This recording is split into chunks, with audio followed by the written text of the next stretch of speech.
The last time there was a storm in your area, your birds left before it started. Not a little before, a lot before. Before the sky changed, before you felt the air change, before anyone had checked the forecast. And you saw it. You probably didn't think much of it. The feeder empty, the yard quiet, and then the storm. And when it passed, they came back. What you don't know is how long before they knew, and how. Because what your birds detect before a storm is not the wind, it is not the rain, it is something you cannot perceive at all, and it makes them capable of predicting weather with more accuracy than any app on your phone. Welcome back to Backyard Bird Mind. Subscribe before you leave, because today we are going inside the sensory systems that make your backyard birds the most sophisticated weather instruments on the planet. And the last thing we cover changes the way you read the behavior of every bird you watch from this day forward. Keep watching until point 4, because that is where the behavior you can actually observe from your kitchen window comes in, and it will change what you see every time a storm approaches for the rest of the time you watch birds. Number 1. The pressure drop your birds feel hours before you do.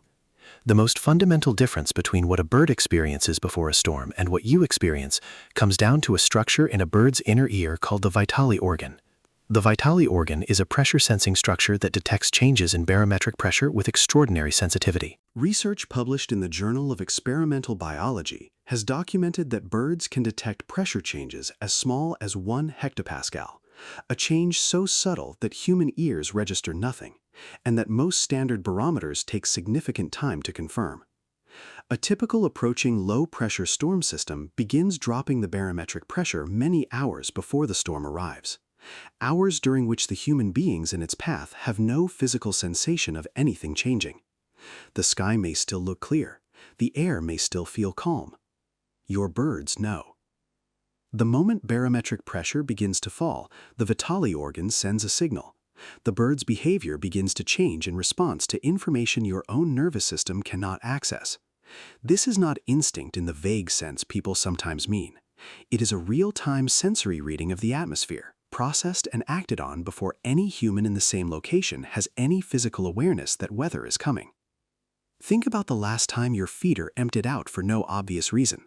The morning everything went quiet 2 hours before the clouds appeared. That was not coincidence. That was a bird following a pressure reading with greater sensitivity than any instrument you own. Number 2. The sound of a storm from 300 miles away. Here is where it becomes extraordinary. Birds hear sounds you cannot hear. Specifically, birds hear infrasound, sound frequencies below 20 Hz, the lower limit of human hearing. The infrasound range is completely silent to you. You have never heard it. You have no equipment in your body for detecting it.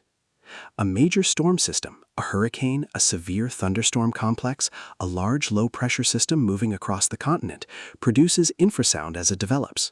The energy of a large storm radiates outward at these sub-20 Hz frequencies, traveling hundreds of miles ahead of the storm itself, passing through walls, through hills, through everything.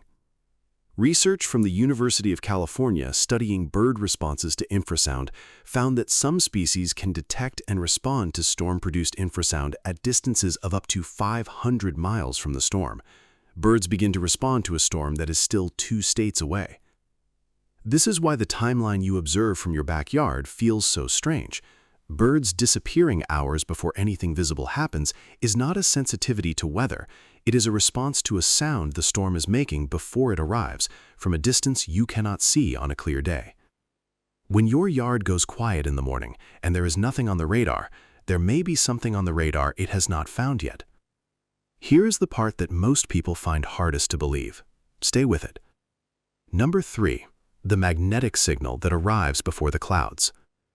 There is a third sensory channel that birds use to read approaching weather, and it is the one most people find hardest to believe. Storms distort the Earth's magnetic field. Large, low-pressure systems and their associated electrical activity create measurable geomagnetic disturbances that precede the visible weather by hours.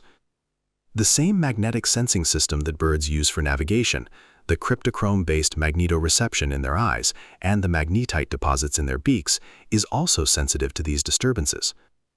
Research on European starlings and migratory songbirds has documented behavioral changes in response to geomagnetic disturbances that correlate with incoming weather systems. The birds are reading the magnetic field the same way a ship reads a compass, and when that field shifts in the patterns associated with storm systems, the birds respond. Your backyard birds are not just checking the barometric pressure and listening for infrasound. They are also reading the magnetic signature of approaching weather. They have 3 independent early warning systems running simultaneously. Any one of them would make them more sensitive to approaching storms than you are. All 3 together make them something else entirely. And here is what matters most about this. These 3 systems do not require a large brain or complex reasoning to operate. A chickadee weighing 11 grams with a brain roughly the size of a pea is running real-time atmospheric monitoring that outperforms anything a human can do without instruments. The sophistication is not in the processing, it is in the hardware. Evolution built sensory equipment into birds over millions of years that we have only begun to understand in the last few decades. The small animals at your feeder on a calm Tuesday morning are doing things that science is still figuring out how to measure. Number 4. What they actually do with the information. Knowing a storm is coming is not the same as knowing what to do about it. Birds do very specific things in the hours before a storm arrives, and understanding those behaviors changes the way you read your yard. The first response is feeding. When birds detect an approaching storm through pressure, infrasound, or magnetic signals, many species dramatically increase their foraging activity. They are loading up on calories before weather that will make foraging impossible or dangerous. If you see your feeder suddenly extremely active, birds arriving faster than usual, spending more time eating than watching, multiple species at the feeders simultaneously that would not normally tolerate each other, it is worth noting the time and then watching the weather for the next several hours. This feeding surge can happen when the sky is still completely clear. You are watching animals responding to information they received before the atmosphere gave you any visible signal. The feeder that seems unusually busy on a calm morning is often the most accurate storm forecast in your neighborhood. The second response is the one you have almost certainly observed: disappearance. After the feeding surge, birds move to shelter. Dense vegetation, tree cavities, protected structures, the downwind side of buildings. They are not leaving your yard because they do not like it. They are going to the safest place they know to wait out what they know is coming. Research from multiple institutions studying storm preparation behavior in wild birds has documented that the timing and intensity of these behavioral changes are correlated with the severity of the incoming storm. A minor rain shower produces a mild feeding surge and mild sheltering behavior.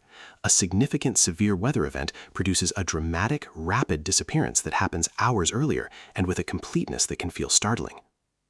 The next time your yard goes suddenly completely quiet, note it. Check the forecast for the next 12 to 18 hours. You may find that the birds read it before the meteorologists did.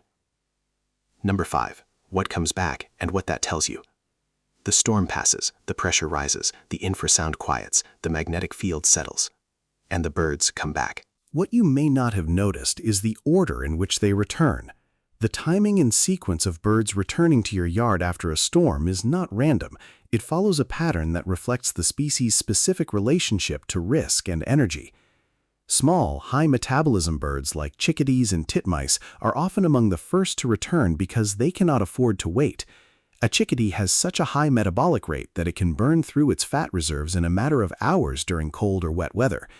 After sheltering through a significant storm, their energy reserves are dangerously low and they need to feed immediately or face a genuine survival crisis. Larger birds with more body mass and more energy reserves can afford to wait longer and often do. The cardinal you expect to arrive first at your feeder after a storm may actually arrive well after the chickadees.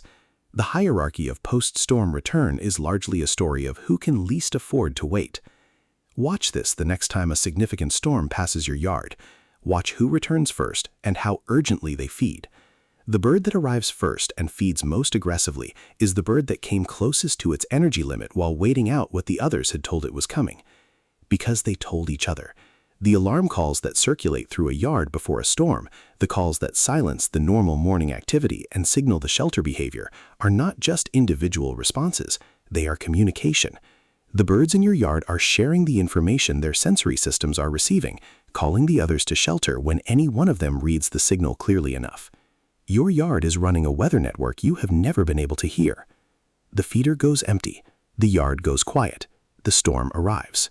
You have watched this happen many times.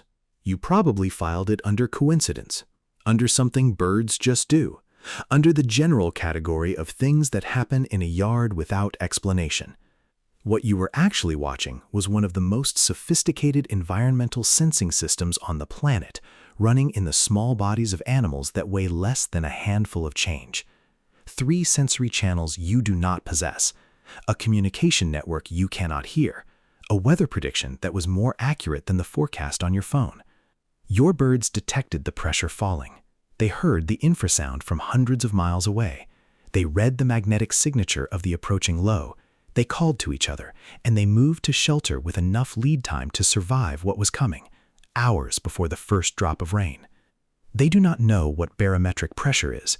They have never heard of the Vitali organ. They do not think about infrasound or geomagnetic disturbances. They simply feel the world changing in ways you have never been able to feel, and they respond to what they feel with everything they have.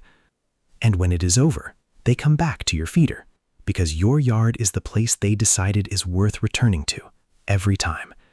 That is not a small thing. That is a wild animal with 3 atmospheric sensing systems choosing your yard specifically as the place it weathers the storm. Tell me in the comments, have you ever noticed your birds disappear before a storm? What was the timing? How long before the rain did your yard go quiet? I want to know the specific story. I read every one. I'll see you in the next one.